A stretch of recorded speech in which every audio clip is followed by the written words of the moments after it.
the Proctor glass. Those two go together. The only two things that go together from that bumper are the Proctor glass. We know that there's no glass in the taillight. We know that nothing else was shattered on the vehicle. Therefore, that glass had to be placed there. Didn't come from a crash, didn't come from a cocktail glass. So how did it get sprinkled on the back of the bumper? Whose proverbial fingerprints are on that glass on the bumper? The only thing it matched was Michael Proctor. What about the Ford Edge and that snowplow driver, Brian Loughran? He observed that Ford Edge parked outside Brian Albert's house at 3:30 a.m. That vehicle was moved directly in front of where John's body was found sometime between 2:30 and 3:30 in the morning. The only person connected to a car of that make and model, Brian Albert. Michael Proctor did nothing to investigate that point. Did nothing to investigate whose Ford Edge was parked in a spot specifically to block the line of sight in the exact position where John's body would be later found by Karen Reed. No one, not Michael Proctor or anybody else, checked it for evidence. No one even asked any questions about it. That Ford Edge, Brian Albert's Ford Edge, completely ignored.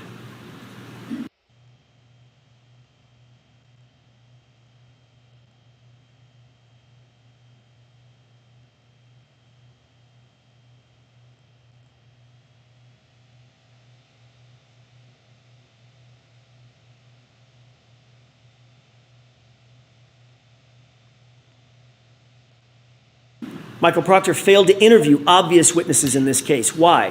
Why didn't he want to speak to the snowplow driver, Brian Loughran? Why did he falsely claim that no one plowed the roadway that morning? When police dash cam video, you saw the dash cam, it shows plows going back and forth all morning. Why did he wait so long, years even, to interview Heather Maxson and Ryan Nagel, individuals who were literally outside 34 Fairview at the exact same time John and Karen arrived at Brian Albert's house that night?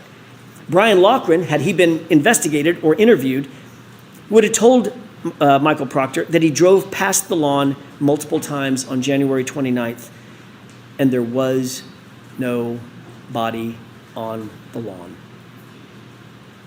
He would have had a perfect view. Remember, the weatherman told you there was only enough snow at that time. I think he said, in a very charming phrase, only enough snow to track a cat. I think that was it. There was no body there. Heather Maxson and Ryan Nagel would have told him that they arrived at 34 Fairview shortly after Karen and John pulled up behind them, and they would have told Michael Proctor, at least Heather would have told Michael Proctor, that when she left 10 minutes later, she drove past the SUV and observed Karen Reed in the driver's side, dome light on, passenger seat empty. So where was John? He wasn't outside, wasn't sitting down, wasn't laying down. There's only one place he could be. We could all say it together if you could talk with me. He was in the house. But Michael Proctor did not want to have those answers. He did not want to have to disclose those answers. He didn't want the truth. The Commonwealth has presented a shred of evidence of when Karen Reed consumed her last drink that night. Think about that. It's critical information that the Commonwealth has to prove beyond a reasonable doubt and to a moral certainty. They have to prove when her last drink was that night.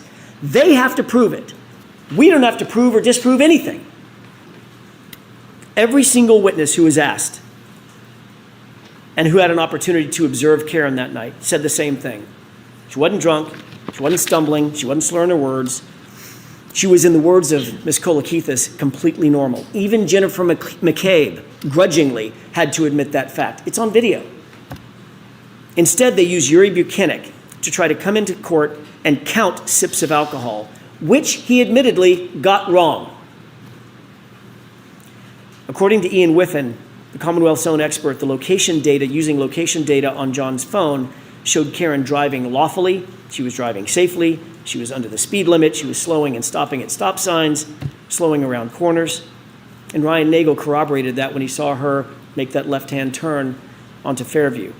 The Commonwealth has an incredibly high burden to prove that Karen was driving under the influence. They have failed to prove that beyond a reasonable doubt and to a moral certainty because it depends on when she had her last drink. What happened after she got home and she was upset with John for not coming back out of the house? That would answer that question. As you well know, no one searched the house for signs of a struggle. Not that night, not the next day. I'm talking about 34 Fairview. Not ever, not once. Not with a warrant, not with consent. They never went into the basement, the stairwells. They didn't look at the walls. They didn't look in the garage. Nothing was ever examined. Nothing was checked for blood. Nothing was checked for DNA. They didn't look for a ledged or ridged surface. Zero. You'll remember how surprised Jennifer McCabe was to recall that there was a garage door even on the house. Except this was her sister's house. She's been going to that house since she was 5. She's seen that house. She's been in and out of that house hundreds of times, maybe thousands of times. She's been going to that house her entire life, and yet she acted surprised when I asked her about it. Remember Jennifer McCabe's answer when I asked her whether there was a door at the garage. I was asking her about the front door, the side door, and the garage door, and her answer was, oh, actually there is a garage door right there. Investigators never opened that door. Let's change the scenario. What if it wasn't the house of a Boston cop? What if it wasn't the house of Brian Albert? We can be certain that investigators would have torn that house apart to get answers about why a fellow police officer was laying dead on the homeowner's lawn. You can betcha. But because this was Brian Albert's house, a Boston cop, nope. And because he was a fellow cop, an insider, they didn't even open the door. That is not justice, folks. That's just pure favoritism. Each of these facts is more than a question mark. They're failures of duty. They're blank spots on a map where justice is supposed to live. And every single one is a reason why you cannot convict Karen Read. Reasonable doubt abounds. If the Commonwealth failed to investigate every reasonable alternative, how dare they come in here and ask you for a verdict? They didn't investigate the case fully, and yet they're asking you to take the easy road and do their job for them. These facts do not represent reasonable doubt. Nothing does. Every one of these facts that you're seeing that we're talking about represents reasonable doubt. Every one. The police and the prosecution are in a position to take people's liberty. It's the most dire and consequential act a civilized government can take against one of its citizens. Their obligation is not just to try to get it right. They have to convince you to the highest degree of certainty known in human affairs. They have to do it all, every bit of it, beyond any and all reasonable doubt. And they have not done that here. And how about the homeowner himself? The host, the first responder, the Boston cop, Brian Albert, who was sparring and practice fighting with Brian Higgins just minutes before John O'Keefe appeared at his house, 34 Fairview. Brian Albert, who was watching Chloe that night, the German Shepherd. Brian Albert, whose phone and his wife's phone were never secured. Brian Albert, who never came out of the house. But that doesn't mean he wasn't awake. It doesn't mean that he wasn't on his phone. Think about this. Jennifer McCabe claimed that her sister and Brian Albert both slept through this complete chaos right outside their bedroom window. But Jennifer McCabe's phone records tell a different story, and they tell the truth. She spoke with them for the better part of a minute, 38 seconds to be detailed about it, at 5:07 a.m. And then she lied about that call. Remember that? What was the reason for that call at 5:07? Was it panic? Was it a warning? We know that conversation took place at the precise time Karen left her house to go search for John, 5:07. We could answer those questions if we just had access to their phones. Brian Albert, Brian Higgins. But Michael Proctor wasn't interested in their phones. Not only did he not secure their phones, he never even asked. And what about Brian Albert's dog, Chloe? A dog with a history, a dog that is, quote, not good with strangers. Dr. Russell confirmed that John's patterned injuries were from a dog, just like the dog Brian Albert owned. And then Chloe just disappeared. Not there the next morning. None of the officers that you heard from said that there was a dog in the house. They didn't see her. She was just gone. And then ultimately gotten rid of altogether. Who gets rid of their family pet? Unless they had something to hide. Michael Proctor wasn't interested in that either. And recall the group chat with the Alberts and the McCabe's. They were getting their story straight.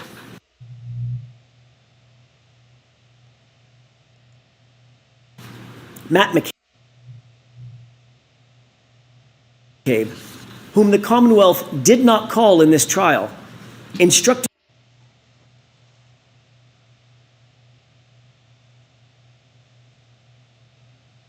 the group in that group chat, you'll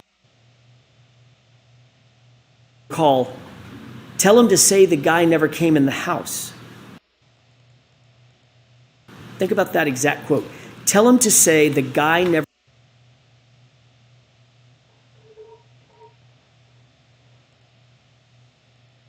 came in the house. And Brian Albert, the patriarch of the family, exactly, exclamation point.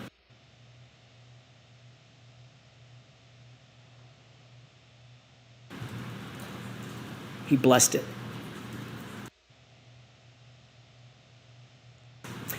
With the truth, as we all know, you don't need to get your story straight. You don't need to tell someone what to say. It's just the truth.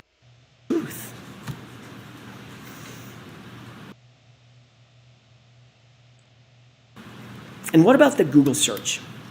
A Google search that Jennifer McCabe admitted having made. A Google search that was time-stamped by Celebrite at 2:27 a.m. A Google search that read, Hoslong to die in cold. It is uncontested and undisputed that that search was deleted. If the 2:27 a.m. timestamp is not true, why does Jennifer McCabe have to lie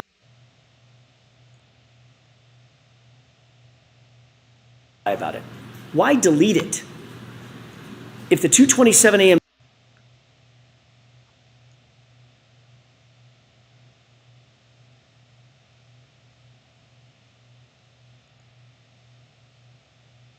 timestamp is not true, why create a false story about Karen screaming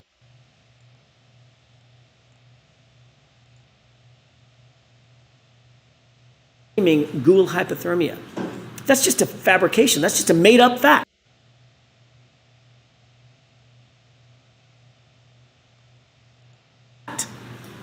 And by the way, if someone does tell you Google hypothermia,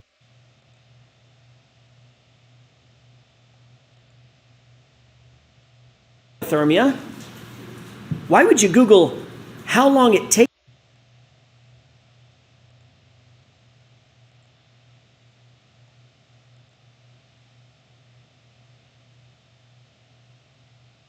to die in cold? Wouldn't you just Google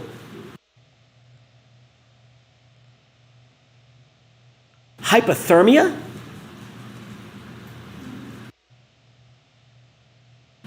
Jennifer McCabe enlisted Carrie Roberts to help shift the blame to Karen.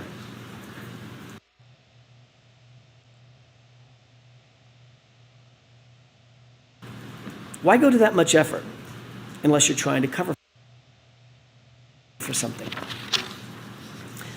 Keep in mind the entire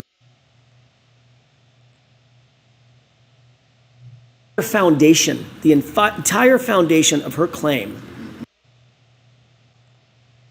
that Karen said Google hypothermia is this fantasy about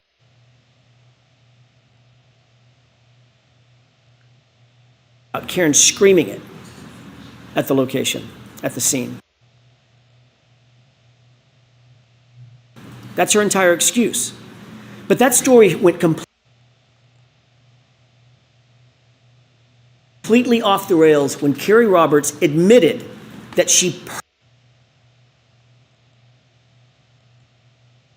perjured herself to back up Jennifer McCabe's false story. That was a dramatic moment in court. It's an admission of perjury, and you don't see that very often in a courtroom. That tells you everything you need to know about the character and quality of the prosecution's case and their witnesses. Lying and perjury and admitting to it. A fundamental tenet of any investigation is to ensure that witnesses are independent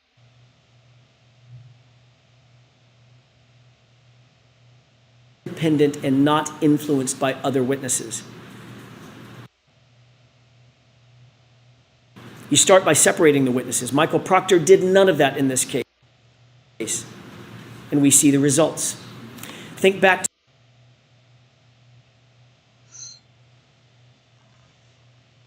to Jennifer McCabe's own text messages with Carrie Roberts.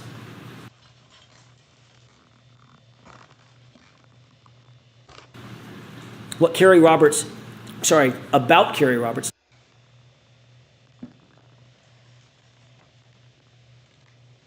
not with Carrie Roberts, notably.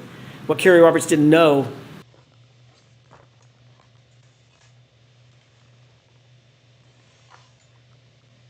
was at the time she was being interviewed by the police, Jennifer McCabe was in real time. She was bragging about having influenced Carrie's testimony or her statements to the Alberts and the McCabes. Quote, she's telling them everything, all the stuff. Remember that timeline that we talked about with Jennifer McCabe? That's what she was referring to. She's telling him everything that Jennifer McCabe had put in Carrie Roberts' timeline.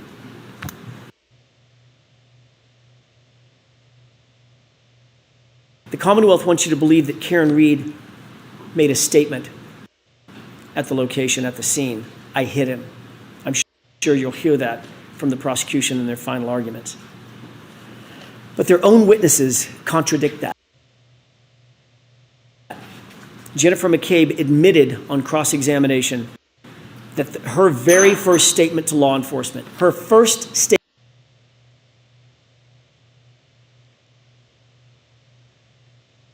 to law enforcement confirmed that Karen didn't say anything. She asked, could I have hit him? Did I hit him? Is he dead? The physics and the science answer that question. Could you have hit him? No, you couldn't have. Sergeant Buchanan also testified that the only statements Karen Read made at the scene, according to his conversations with the first responders, was, could I have hit him? Did I hit him? It wasn't a confession, it was confusion. And Dr. Russell explained that confusion. She told you why Karen Read or anybody in that position might ask those questions. She was suffering from extreme grief reaction, which according to the evidence can last for years.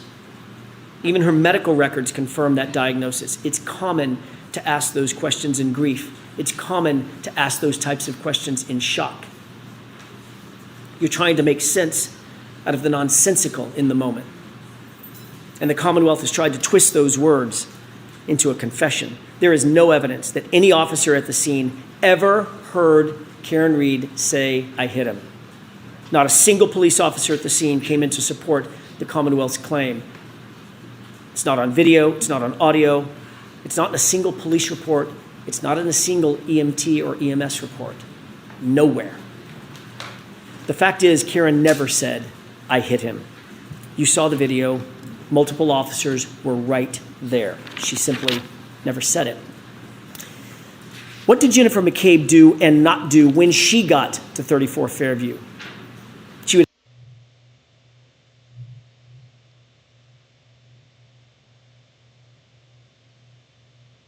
have you believe, I want to set the scene for you.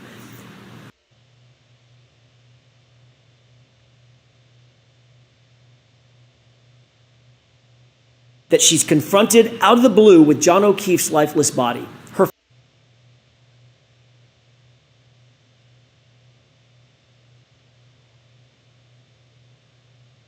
friend, John O'Keefe.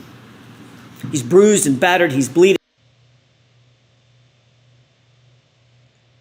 His eyelid is cut, his nose is bleeding. Karen is screaming at the top of her lungs. Carrie is screaming back to Karen, "Shut up!" Both women begin crying. Both women are giving CPR. There's chaos everywhere. It's building in the yard, just feet from Brian Albert's house, Brian Albert's window. Jennifer calls her sister at 6:07. With all this chaos going on, no answer. Jennifer calls her sister at 6:08. With all this chaos and bedlam going on, still no answer. No lights come on in the house. In the midst of all this screaming and this chaos, Brian Albert doesn't come outside. Nicole Albert doesn't come outside.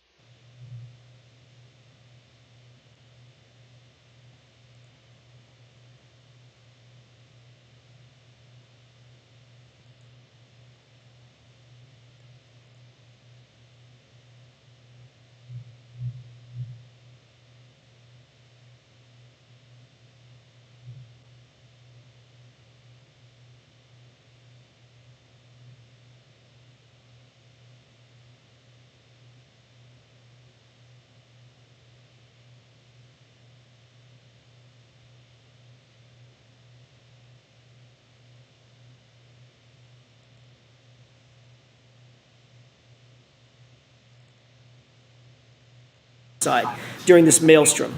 And yet, Jennifer McCabe never goes inside to check on her sister. There's literally no signs of life inside the house. And Jennifer McCabe